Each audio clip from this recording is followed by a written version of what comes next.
El futuro ya está en camino y llegará mucho más rápido de lo que la mayoría de la gente piensa. Ya estamos muy cerca de, digamos, descifrar el código. Si miramos la IA y la robótica, ya están quitándonos nuestros trabajos.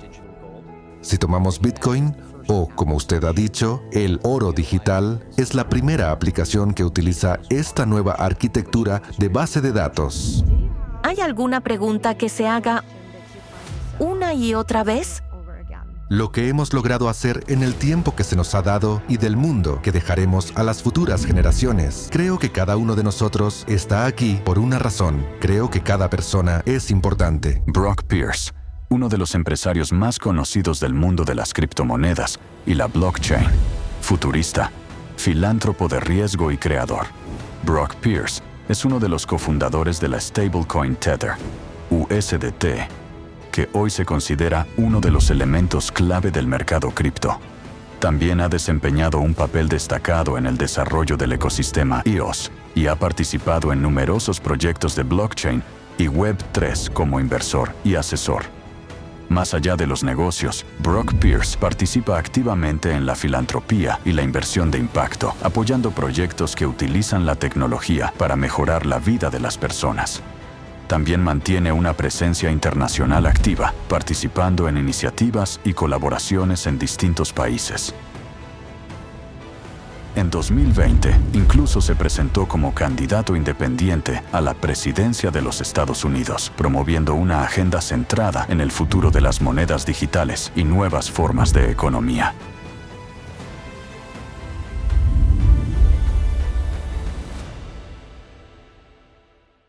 Señor Pierce, estamos muy contentos de tenerle hoy con nosotros. Me alegra estar aquí. Hoy vamos a hablar sobre su vida, los valores por los que se guía, su recorrido y el futuro que personalmente le gustaría ver.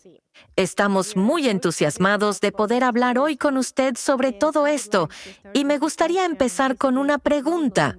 Se sabe que usted comenzó su carrera como actor cuando tenía solo 3 años, ¿verdad?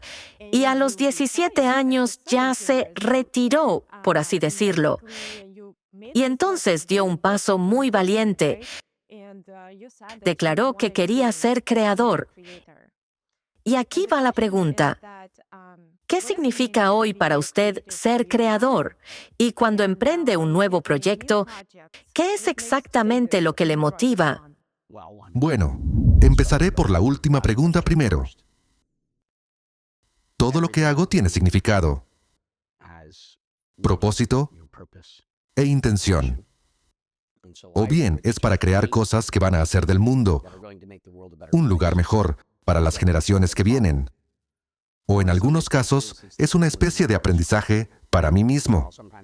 Así que, a veces hago cosas como una forma de aprender en preparación para algo más grande que probablemente estará en ese mismo ámbito. Así es como determino qué es lo que voy a hacer. Y en cuanto a lo que significa crear,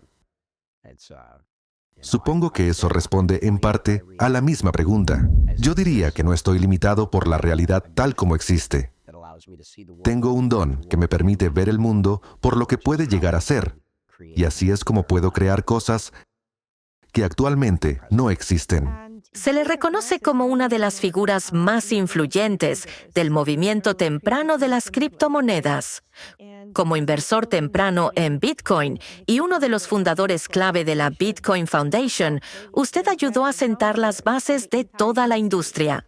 También cofundó Tether, USDT, la stablecoin más utilizada del mundo, y básicamente, a través de su firma Blockchain Capital, ayudó a financiar decenas de startups pioneras. Pero aún así, muchas personas en realidad no entienden qué es la blockchain.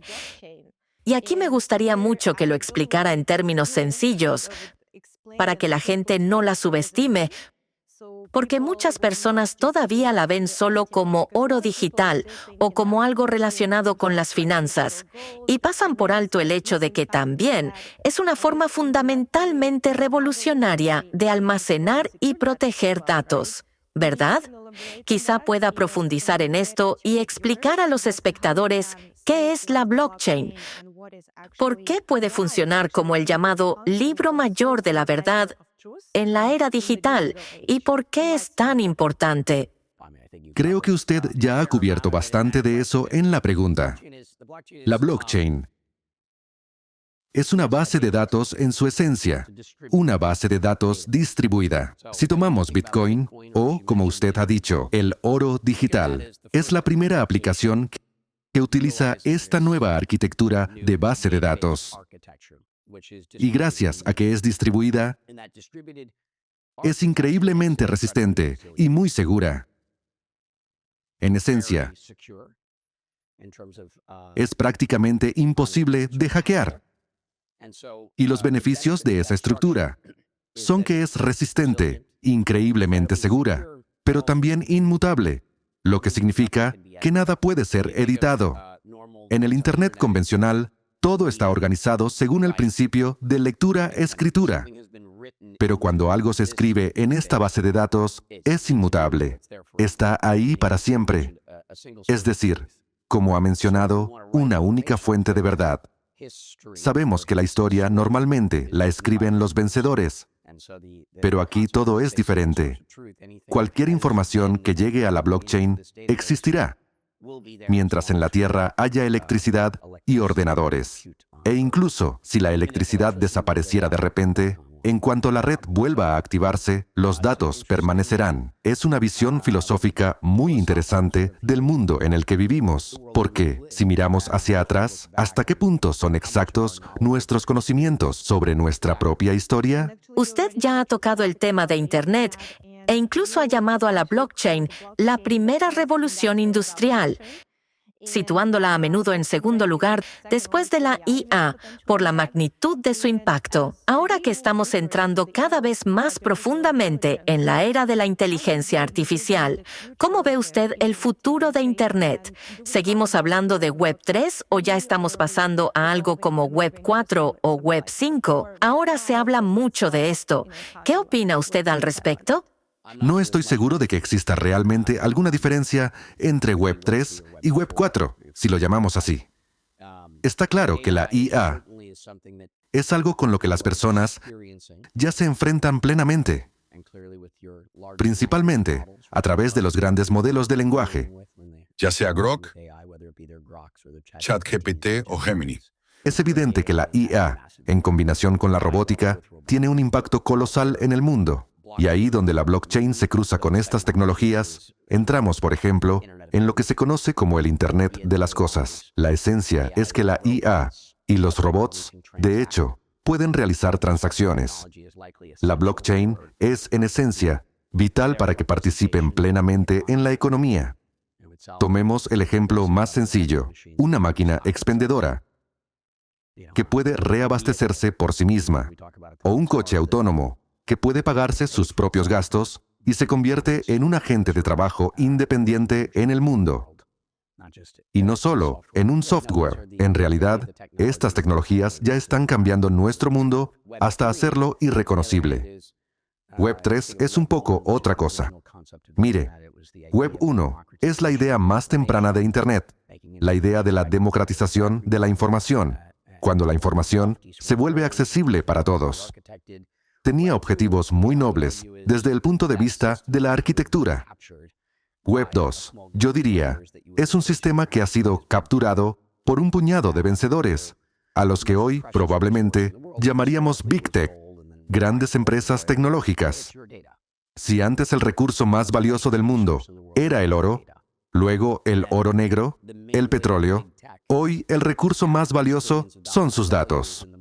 Y los gigantes tecnológicos han ganado billones de dólares monetizando su información, a menudo sin su consentimiento consciente.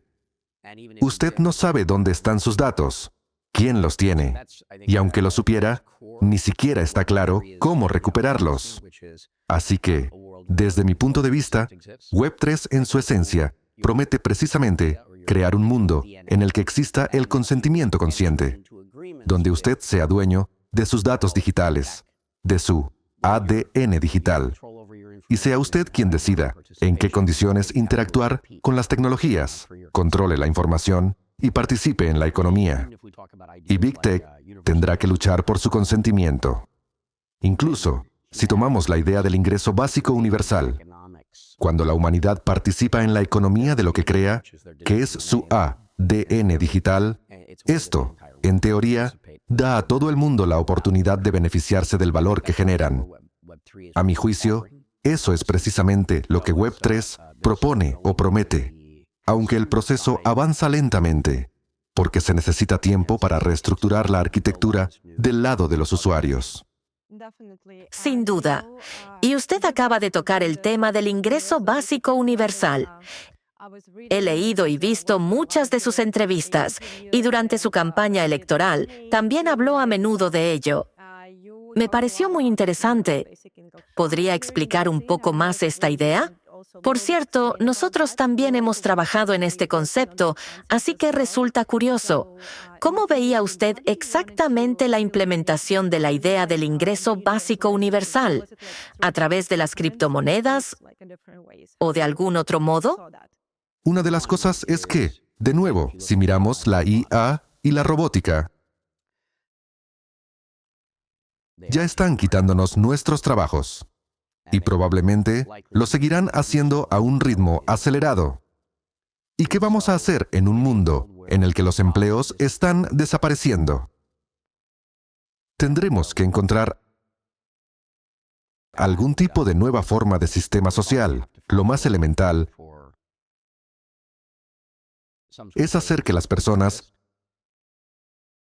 reciban al menos una compensación por aquello que crean, que estén de alguna manera involucradas económicamente, para que el valor no se quede concentrado en los bolsillos de un par de empresas, sino que se distribuya entre todos los que participan, aunque sea mínimamente. Y de ahí surgen estas ideas. Se trata simplemente de pensar cuáles son los problemas que nosotros, como personas, vamos a tener en el futuro. Y esto va más allá de las fronteras nacionales. Sí, pienso en estas cosas en el contexto de ser estadounidense y vivir aquí, en los Estados Unidos, pero no se limita a un solo país. Es un problema global. Lo que puede funcionar en un país puede no funcionar en otro, debido a sus propias condiciones.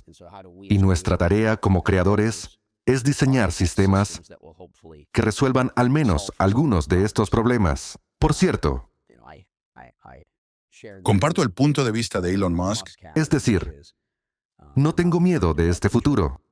Creo que podemos construir un futuro tan abundante que todos podamos prosperar en él. Pero para ello es necesario establecer desde el principio las intenciones correctas y la arquitectura adecuada al crear los sistemas. Así que abróchense los cinturones. El futuro ya está en camino y llegará mucho más rápido de lo que la mayoría de la gente piensa. Muchas gracias por pensar en eso con antelación, porque es algo muy importante y esa es la realidad. Y yo estoy lista para abrocharme el cinturón. Estén listos o no, llegará. Sí, sea como sea, es mejor estar listos. El futuro llegará de todos modos. Como me gusta decir, el futuro o te sucede o se crea contigo. Exactamente. Me encanta esa frase suya, porque realmente explica de forma muy sencilla a la gente por qué tiene que participar, involucrarse en la sociedad. Si hablamos de su pasado, sin duda no siempre fue un camino recto, diría yo, ¿verdad? Todos tenemos altibajos. ¿Qué le ayuda a atravesar las tormentas? ¿Cómo gestiona su diálogo interno y transforma cualquier pérdida en una lección? ¿Qué es lo que más le ha ayudado? Bueno, normalmente aprendemos mejor precisamente a través de las pérdidas y las dificultades. Las sentimos con mayor intensidad. Los buenos tiempos a menudo se dan por sentados. En cambio, los momentos difíciles, por su amargura, se recuerdan durante mucho tiempo, pero es precisamente a través de ellos como llega la comprensión. Esté donde esté en la vida, es importante recordar, esto también pasará. Hay que extraer lecciones de cada situación difícil para no tener que pasar por la misma lección otra vez. Son verdades conocidas, pero funcionan para todos. La vida tiene sus subidas y bajadas, y uno siempre debe estar preparado para ese contraste. Y ese contraste es lo que da la perspectiva que hace que la vida sea tan emocionante. Así que, si está en alguno de esos momentos de la vida, no deje que le hunda. Simplemente siga avanzando, y esto también pasará. Sí, recordar que esto es una lección. Muchas gracias. Y aprender las lecciones se seguirán repitiendo. Sí, es mejor aprenderlas, porque se repiten, ¿verdad? Exactamente. Sabe, he pensado en lo siguiente. Usted podría simplemente vivir como un multimillonario típico, no hacer nada, no preocuparse por nadie, desentenderse de la sociedad, pero usted mismo ha dicho que en cierto momento el dinero dejó de ser para usted una medida del éxito y que ahora la medida de su éxito es su contribución positiva al mundo y que un verdadero multimillonario es aquel que mejora la vida de miles de millones de personas. Así que mi pregunta es, ¿por qué empezó usted a preocuparse tan profundamente por las personas, por nuestra sociedad? ¿Hubo algún momento concreto o quizá alguna historia que cambiara su percepción de su papel en este mundo? Si se percibe la vida como un juego, ¿cuál es su objetivo? Nuestro mundo es muy diverso, y en cierta medida, uno mismo elige su propia aventura. Yo, por decirlo de algún modo, entré en los ajustes de la vida y me hice la pregunta, ¿con qué voy a medir mi éxito? Los logros personales con fines egoístas no me parecieron un objetivo especialmente interesante, y además, es algo que con toda seguridad se vuelve aburrido muy rápido. Al fin y al cabo, el juego de acumular por acumular no es tan apasionante. Entonces surge la pregunta, ¿cómo medir el éxito en general? Es evidente que el dinero no te lo llevas contigo. Entonces, ¿con qué criterios vas a evaluar lo que has hecho en tu vida? Y me parece que el impacto, concretamente el impacto positivo en otras personas, es, quizá, el mejor indicador del éxito. No se trata de lo que posees, sino de lo que has hecho, de qué impacto ha tenido eso en la vida de otras personas. Creo que es una buena manera de medir el éxito, si tienes la suerte de llegar a ese punto. En ese sentido, yo tuve suerte. Por supuesto, cuando una persona lucha por sobrevivir, es fácil razonar sobre esto desde fuera. Agradezco al destino que durante la mayor parte de mi vida no haya tenido que vivir en una necesidad extrema. Pero cuando se te presenta el lujo de poder detenerte y tomar una decisión consciente, espero que cada uno tome una decisión sabia. Es cierto, aunque no todos eligen ese camino, valoro sinceramente nuestra conversación, porque personalmente creo de verdad que el mayor número posible de personas debería escuchar su voz y su historia. La siguiente pregunta que quería hacerle es la siguiente. Usted dedica tanto de su tiempo al servicio de las personas. Impacta en la vida de una enorme cantidad de gente, lleva a cabo muchos proyectos e iniciativas.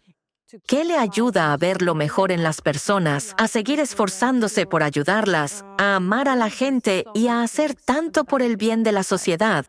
Creo que siempre es bueno encontrar lo mejor en las personas e intentar cultivar sus mejores aspectos. Me gusta pensar que todos tenemos el potencial de ser superhéroes. Es importante encontrar cuáles son los dones de cada persona y, con suerte, encontrar la manera de sacar esos dones de la forma más positiva. Así es, en general, como veo el mundo, aunque también puede ser muy decepcionante.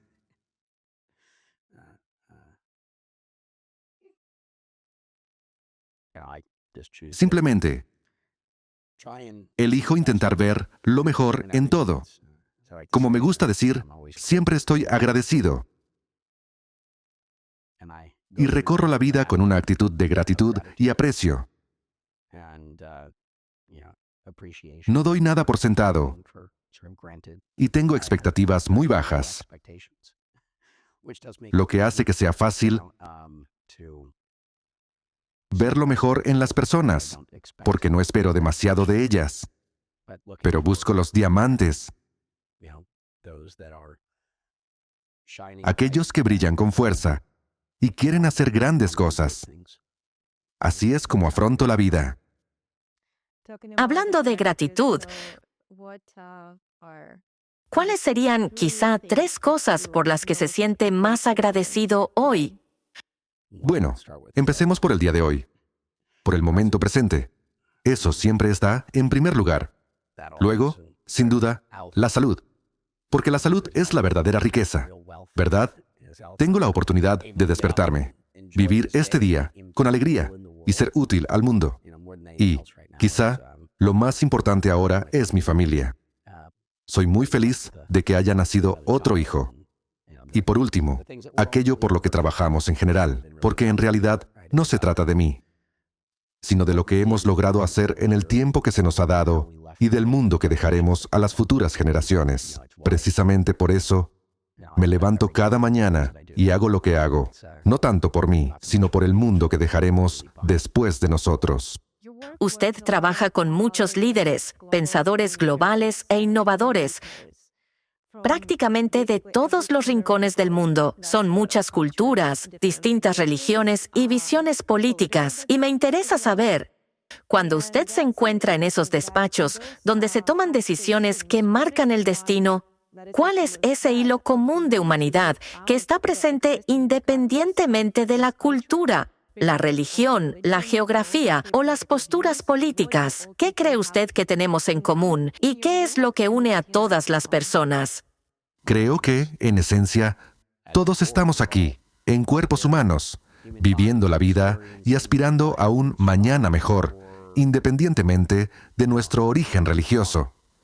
Y, sin duda, con las personas creyentes, a menudo es más fácil trabajar, porque por lo general son conscientes, digamos, de las consecuencias de sus actos y creen que su vida tiene un propósito y un sentido. Así que la existencia misma de un sistema de creencias le da a la persona cierta ventaja, simplemente gracias a sus convicciones. Pero, como me gusta decir, todo en el mundo se parece a diagramas de Venn, sean cuales sean sus creencias religiosas, posturas políticas o el lugar donde viva. Nuestros círculos de intereses en su mayoría se superponen. En lo fundamental, todos necesitamos lo mismo. E incluso nuestros deseos y aspiraciones, más allá de las necesidades básicas, suelen resultar muy similares. Y, en general, si discutimos, la mayoría de las veces es sobre la táctica o las formas de alcanzar los objetivos. Pero en el fondo, queremos lo mismo. Somos muy parecidos. Tendemos a ver diferencias allí donde en realidad no son tantas. Y podemos celebrarlas, ¿verdad? Esa es la idea principal. Sabe que, si observamos nuestro mundo actual, vivimos en un mundo que se siente muy polarizado. Pero, según su experiencia en este, digamos, coliseo de la política y las finanzas globales, ¿cuáles serían 3 pasos prácticos que todos podemos dar en la práctica cuando queremos encontrar un diálogo común, un terreno común con personas con las que estamos completamente en desacuerdo? Muy a menudo, si simplemente se sienta y habla con calma con una persona con la que está muy en desacuerdo, casi con toda seguridad descubrirá puntos en común. Lo repito, a pesar de desacuerdos serios, en la mayoría de los casos, cuando realmente se sientan a la misma mesa, enseguida descubren cuánto tienen en común. Sí, vivimos en un mundo que ahora está muy polarizado, y en ambos extremos de ese espectro hay pequeños grupos de personas muy obstinadas, con convicciones tan rígidas que resulta difícil llegar a acuerdos con ellas. Y esto es característico de ambos lados. Me parece que, ante todo, somos precisamente nosotros, las personas con posturas centristas, quienes se encuentran en el amplio campo del centro, quienes debemos buscar y encontrar puntos en común, porque ahora se da la situación de que una pequeña minoría en los polos extremos, en la religión, la política y en general en las ideologías, de hecho dicta y determina el futuro para la mayoría, para la inmensa mayoría de las personas. Y eso es precisamente lo que representa un peligro. La responsabilidad recae en todos aquellos que no encajan en esas posiciones extremas y radicales, que a menudo no están dispuestas ni al diálogo, ni siquiera a la interacción. Intente comunicarse con alguien con quien no esté de acuerdo y se sorprenderá de cuánto tienen en común,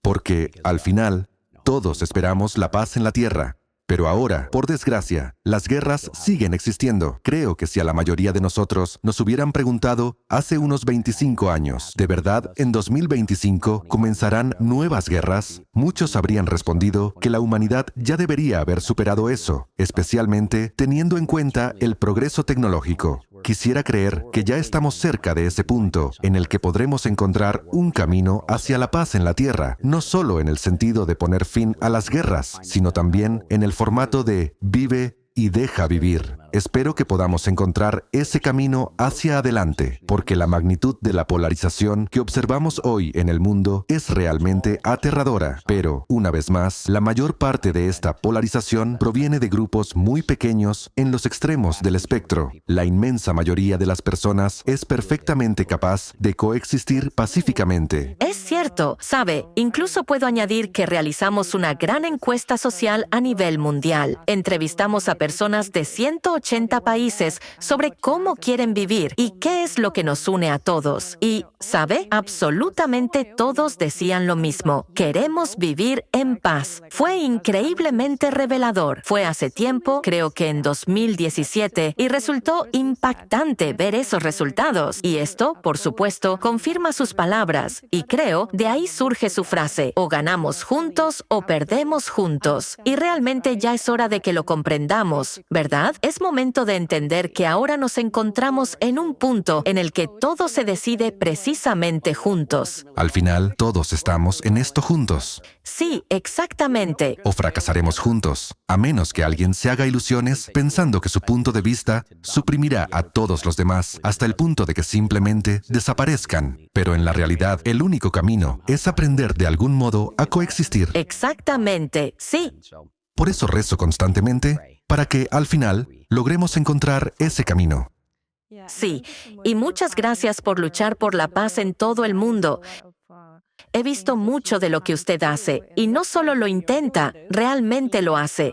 Yo diría que hoy esto es más importante que nunca. Y tengo una pregunta más. Usted habla a menudo del voluntariado como uno de los valores fundamentales. ¿Cómo cree usted que, en principio, podemos pasar a una sociedad que se construya sobre la contribución personal de cada uno y la realización en aquello que le gusta? ¿Cómo podemos llegar a eso? Bueno, si volvemos al tema de la IA, los robots, y cómo está cambiando el mundo, hay un término japonés que me gusta especialmente. Ikigai. Antes utilizaba a menudo conceptos japoneses en mis intervenciones. El Ikigai es una especie de diagrama de Venn, la intersección entre aquello que sabe hacer bien, sus habilidades, lo que el mundo necesita, aquello que realmente le apasiona, y un cuarto elemento, aquello por lo que le pueden pagar. No estoy seguro de que la remuneración sea una parte obligatoria, pero la esencia está en otra cosa, en aquello en lo que usted es bueno, que el mundo necesita y que de verdad le enciende por dentro. En el punto donde todo eso se cruza, se encuentra su propósito. Si llega a ser realmente excepcional en algo, no importa en qué exactamente. Desde el punto de vista de la monetización, lo más probable es que le paguen bien, porque tiene talento. Y aunque no fuera así, de todos modos, estaría dedicándose a algo que ama sinceramente. Y entonces, lo que hace ni siquiera se siente como trabajo. Creo que eso existe en cada uno de nosotros. Y parte del camino de la vida consiste precisamente en encontrarlo. Porque entonces, la vida se vuelve agradable, llena de sentido y de pasión. Y esa es la manera en la que una persona contribuye. Sí, creo que cada uno de nosotros está aquí por una razón. Creo que cada persona es importante y que es fundamental encontrar su propósito. Y espero que, a medida que el mundo vaya cambiando, sabe, hoy en día muchas personas trabajan simplemente para sobrevivir.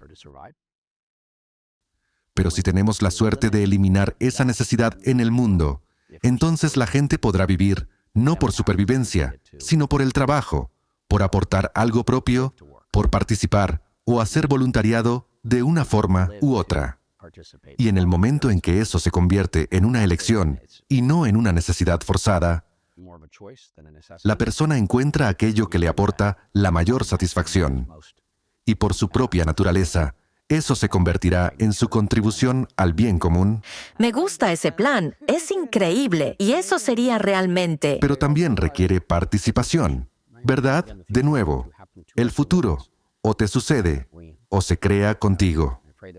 Y rezo para que co-creemos un futuro óptimo que pueda funcionar para todos. También me gusta mucho su frase, no quiero ver una revolución, quiero ver una evolución. Y estoy muy de acuerdo con usted, porque realmente necesitamos el camino de evolución. ¿Qué quiere decir exactamente con esta idea de evolución en lugar de revolución? ¿Y qué pasos, en su opinión, conducen realmente a este tipo de evolución en nuestra sociedad? Bueno, si usted, como suele decirse, no vive en una cueva, ve que el mundo está cambiando, y está cambiando bastante rápido.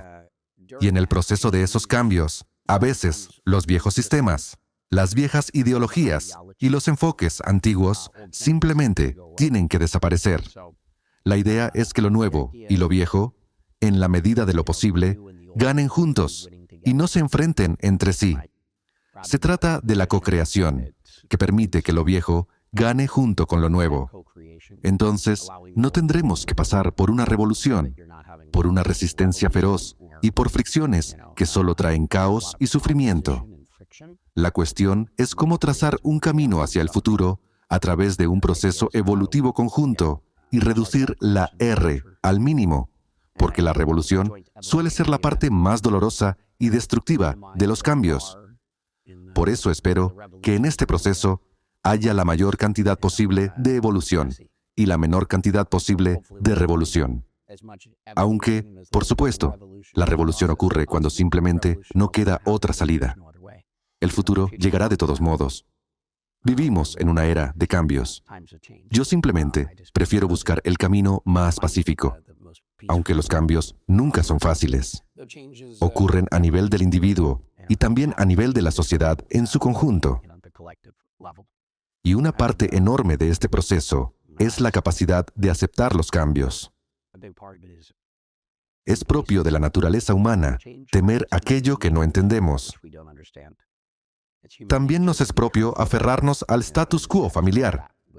Por eso espero que, tanto a nivel individual como colectivo, las personas mantengan una mentalidad abierta, porque con esa actitud es mucho más fácil beneficiarse de los cambios en lugar de adoptar un enfoque revolucionario, intentando detener transformaciones que de todos modos no se pueden detener.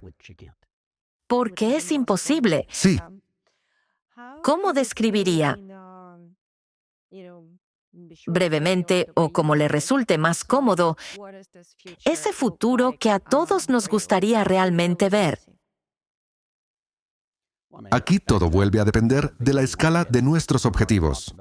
Ya hemos hablado de los más elevados: la paz en la tierra y la reducción del sufrimiento al mínimo. Si hablamos de un objetivo a nivel macro, podríamos llamarlo el paraíso en la tierra. Partamos de ahí y luego surge la pregunta: ¿hasta qué punto podemos acercarnos a ese paraíso en la tierra? Volviendo a Elon Musk y al futuro interplanetario, ¿podemos construir un mundo así? Un mundo en el que se materialice aquello de lo que hemos hablado. Un mundo sin guerras y en el que las personas no tengan que trabajar solo para sobrevivir. ¿Podremos acabar con el hambre? ¿Podremos curar las enfermedades? Si observamos hoy todas estas tareas, ya estamos muy cerca de, digamos, descifrar el código para resolver cada una de ellas.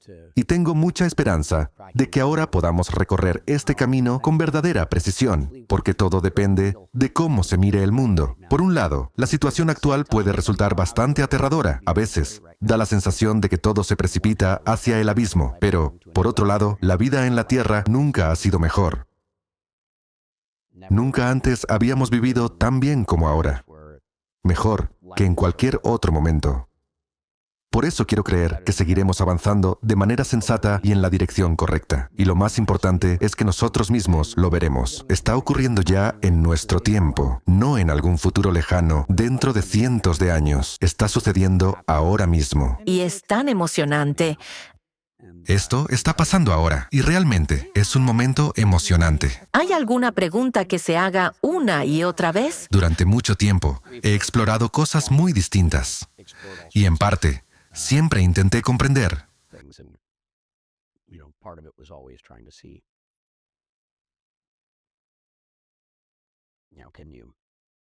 ¿Se puede cambiar algo? ¿Se puede ayudar a las personas que, sabe, pasé bastante tiempo comunicándome con personas que se encontraban sufriendo más que nadie? Y traté de entender si era posible ayudarlas a salir, digamos, de ese estado de sufrimiento. Por desgracia, muchas de esas lecciones de vida resultaron ser experimentos fallidos. Pero eso no significa que no haya esperanza. Quiero creer que esta es una historia de redención y que la esperanza siempre existe. Simplemente todo tiene su momento. ¿Por qué dice que son historias de fracaso? Oh, porque al ayudar a las personas, a veces les causaba un dolor aún mayor. Y en ocasiones había que, como se suele decir, volver al punto de partida. He tenido muchos éxitos significativos, pero también toda una serie de lecciones duras. Es más fácil notar los resultados positivos, pero por naturaleza soy un investigador. No solo un creador, sino también un investigador que se sumerge constantemente en las profundidades de las cosas, incluida la propia naturaleza humana, en su esencia más profunda. Nuestra realidad es un reflejo de nosotros mismos, un reflejo de todos nosotros en conjunto. Si quieres cambiar el mundo, empieza por ti mismo, ¿verdad? Conviértete en el cambio que quieres ver en el mundo. Por eso investigo constantemente, a nivel social, todos los aspectos de la sociedad, intentando comprender cómo aportar el mayor beneficio posible. Señor Pierce, si tuviera la oportunidad de hablar con todas las personas al mismo tiempo, ¿cuál sería el mensaje que le gustaría que recordaran? Creo que, como usted ha dicho, todos somos maestros unos de otros, ¿verdad? Guiamos o mostramos cómo vivir con nuestro propio ejemplo. Y lo más importante es que cada persona importa. No estamos aquí por casualidad. Y la gratitud es un gran punto de partida desde el cual vivir y actuar. Al final, todos estamos en el mismo barco. Tu vida importa. Tu vida tiene sentido. Encuentra tu propósito y conviértete en el cambio que quieres ver en el mundo. De nuevo, el futuro o te sucede o se crea contigo. Y si todos queremos co-crear, llamémoslo, el paraíso en la tierra, tendremos el paraíso en la tierra. Este es el camino. Y a veces es muy fácil para las personas no verlo.